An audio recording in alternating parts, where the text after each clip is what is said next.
الحمد لله تعالى نحمده ونستعينه ونستغفره ونعوذ بالله من شرور أنفسنا وسيئات أعمالنا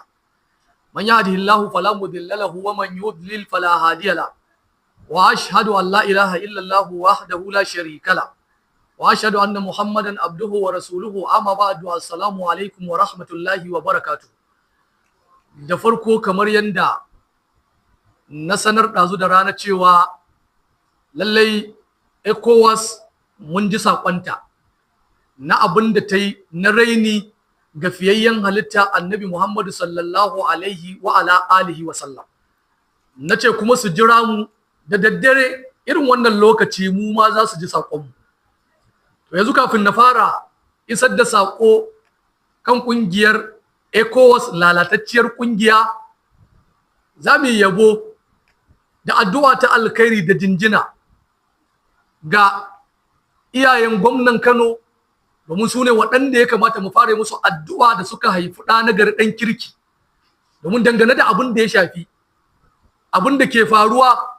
tsakanin gwamnatin Kano da ƙungiyar Ecowas. Lallai gwamnan Kano ya nuna mana cewa shi mai kishin addini ne, kuma ya nuna mana cewa shi ɗan ƙwarai ne. Ba za a yi amfani da shi,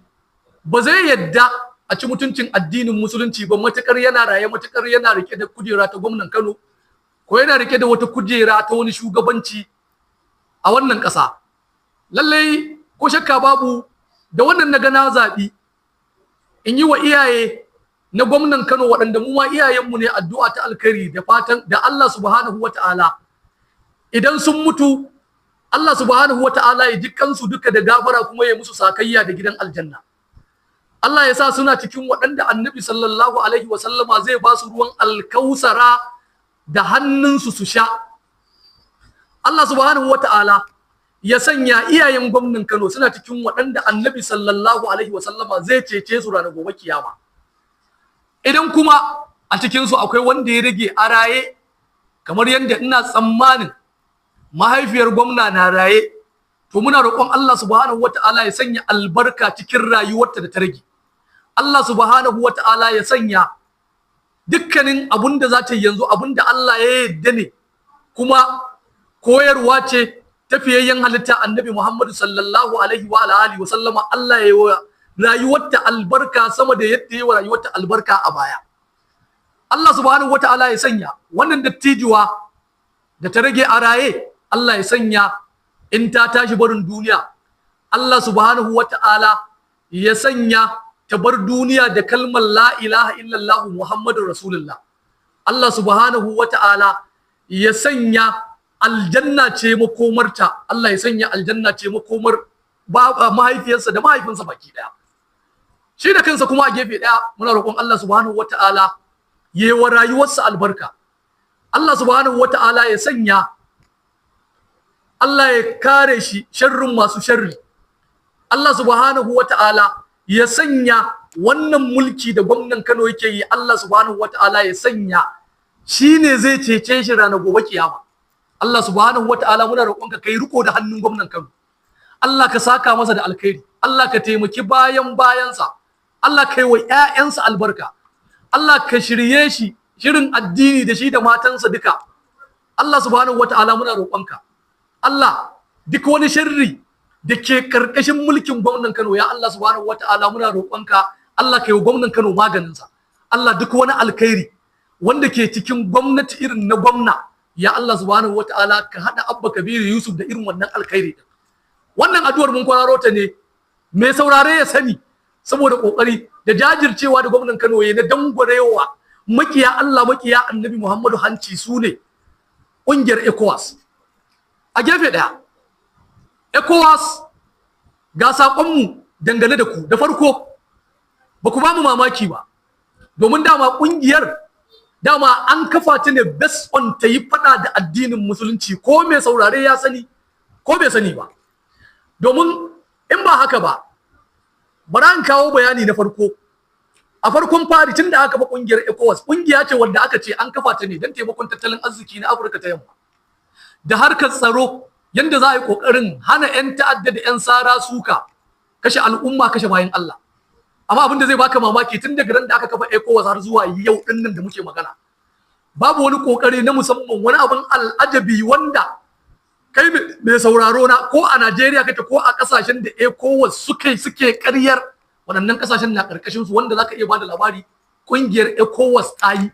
wanda yake ci gaban al'umma ne bangaren tattalin arziki ko ci gaban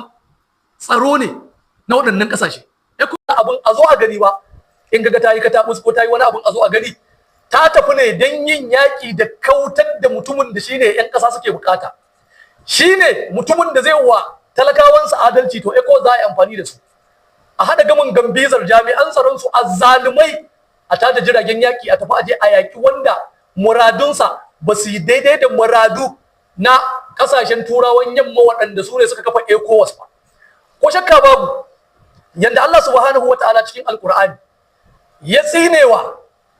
mutanen da su ne iyayen gidan Ecowas to lallai lissafi ya nuna wannan tsinuwar ta shafi har su kansu ƴan Ecowas din domin Allah subhanahu wa ta'ala cikin alƙur'ani abin da ya faɗa ya ce lu'inal ladina kafaru min bani isra'ila ala lisani dawud wa isa bin maryam sai Allah ce dalika bima asaw wa kanu ya'tadun Allah ce kanu la yatanahuna an munkarin fa'aluhu labisa ma kanu yaf'aluna ko labisa ma kanu yaf'alu Allah subhanahu wataala ya ce Allah ya la'anci kafiran cikin bani isra'ila Allah ya la'ance su waɗannan kafiran na bani isra'ila su ne iyayen gidan Ecowas to Allah ce ya la'ance su ala lisani Dawuda akan harshen Annabi Dawuda wa Isa bin Maryam da kuma harshen Annabi Isa dan Maryam me yasa ya la'ance su Allah subhanahu wataala ya ce dalika bima asawwa kanu yatadun wannan ya same su ne saboda abin da suka kasance suke aikatawa me suke aikatawa Allah ya ce kanu sun kasance la yatanahuna an munkari ba sa hana aikin munkari fa'aluhu kuma suna aikatawa sai Allah ya ce tir da wannan abin da suke wato in ka fahimce ni inda nake so na hada tsinuwar ta wadancan da wadannan shine wadancan an tsine musu ne saboda la yatanahuna an munkarin ba sa hana aiki abinki a yau babu wani gangami ko babu wata hujja da yake nuna cewa kungiyar Ecowas tana hana wani aikin munkari tana kokari dan hana badala ko tana kokari dan hana wani aiki wanda yake haramtaccen aiki ne duniya da lahira ba a san sa ba sa kokari wajen hana wannan domin gashi ana kashe-kashe a jihohin da karkashin su suke amma Ecowas ba su kokari na hana wannan kashe-kashen ba wannan bai dame su ba ana halin yunwa ana gallazawa bayan Allah karkashin inuwar da suka ce a karkashin ta suke amma ba wani abu da suke yi dan kokarin tsawatarwa da shugabannin da ke yin zalunci domin su ma din azzalumai ne makiya Allah Allah subhanahu wataala yace to ba sa hani ga munkari sannan babban munkarin da ya wuce ka ba da dama ka yadda a kotunka a garinka a inda kake mulki ku yadda wai a sahale a yadda cewa an yanke hukunci dole a tirsasa kasashen da ke karkashin Ecowas kamar irin su Najeriya da sauransu a zare doka da hukunci wanda yake nuna duk wanda ya zagi Annabi sallallahu alaihi wasallama hukuncin sa kisa ne saboda haka wannan shine karshen ta'addanci wannan shine karshen munkari wannan shine karshen rashin mutunci wannan shine karshen iskanci da duk wani abun da ma baya da suna wanda yake natir da Allah wade saboda haka Ecowas lallai kotunta kamar yadda kuka sani kamar yadda labarai sun zo mana kuma mun ji kuma ba ƙarya bane gaskiya ne sun yanke hukunci a kotun su cewa